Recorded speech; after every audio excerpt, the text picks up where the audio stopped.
నమస్తే, welcome to SP news. తూర్పు గోదావరి జిల్లాలోని రాజనగరం నియోజకవర్గం సీతానగరం మండలం పురుషోత్తపట్నం నుండి సీతానగరం వైపు ఏటుగట్టుపై నుండి వెళుతున్న ఒక మినీ వ్యాన్ ను ఫిషరీస్ అధికారులు పోలీసులు ఆపి తనిఖీ చేశారు. అందులో సుమారు 500 కిలోల పిత్త పరిగెలు చీర మేనుగా ఉన్నట్లు గుర్తించి ఆ లోడు కలకత్తా వెళుతున్నట్లుగా వారు కనుగొన్నారు. లక్షల టన్నుల్లో వెళుతున్న ఈ పిత్త పరుగులు వ్యాపారం ఎవరికీ అంతుచిక్కని అనుమతులు లేని మెడిసిన్ కు ఉపయోగిస్తున్నారని వినికిడి. నాగేంద్ర, అన్నవరం ఇంకా కొంతమంది వారి అనుచరులు సిండికేట్ గా ఏర్పడి ఏ విధమైన ఎగుమతి దిగుమతులకు ప్రభుత్వ అనుమతులు లేకుండా కోట్ల రూపాయల అక్రమ పిత్త పరిగెలు వ్యాపారం గుట్టు చప్పుడు కాకుండా కొనసాగిస్తున్నారు. ఇదంతా మత్స్యశాఖ అధికారులకు తెలిసి కూడా ఏమి చేయనట్లు తూతు మంత్రంగా చెక్ చేసి వదిలిపెట్టడంతో పలు అనుమానాలు వ్యక్తమవుతున్నాయి. అధికారులకు భారీ మొత్తంలో మామూలు అందజేస్తామని చెప్తున్నారు.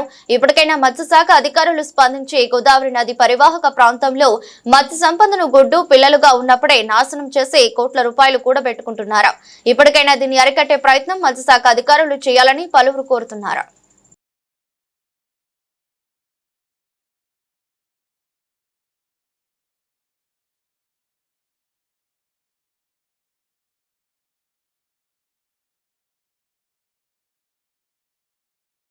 కదా మాకు అక్కడ ఎలా ఉన్నాయని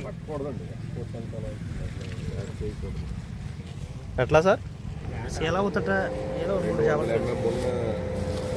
mm సైజు లోపల బొచ్చు కానీ రాగండి కానీ శైలావతి కానీ ఇలాంటి వీటిని మనం ప్రభుత్వం నుంచి మనకు సీడ్ వదులుతుంది అండి. అవునండి, ఫింగర్లింగ్స్ వదులుతుంది.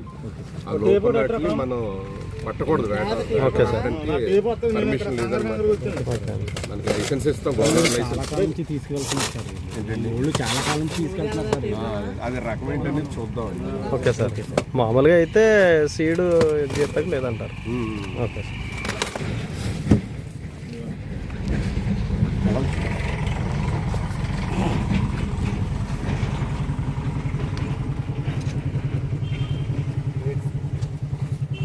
మొత్తం అదేనండి.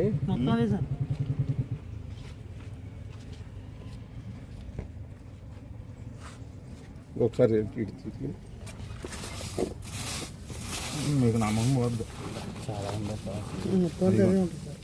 ఇందులో శీలావతి రాగండి ఏమన్నాయో సార్ చూసి మీకు మాకు చెప్తే వీళ్ళు మమ్మల్ని ఆకుండా ఉంటారు. తలకాయ పోటీ లచ్చలు పోతాయి.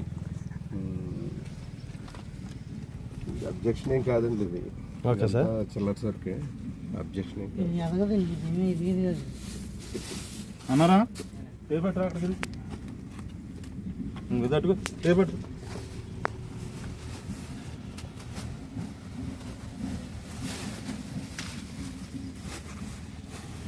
ఇదంతా వీడ్ ఫిష్ అంటాం అనమాట. Okay sir. అంటే మన కలుపు మొక్క లాంటివి. వీళ్ళు గోదావరి నుంచి పట్టొచ్చేసారు. పట్టుకోవచ్చు. కూడా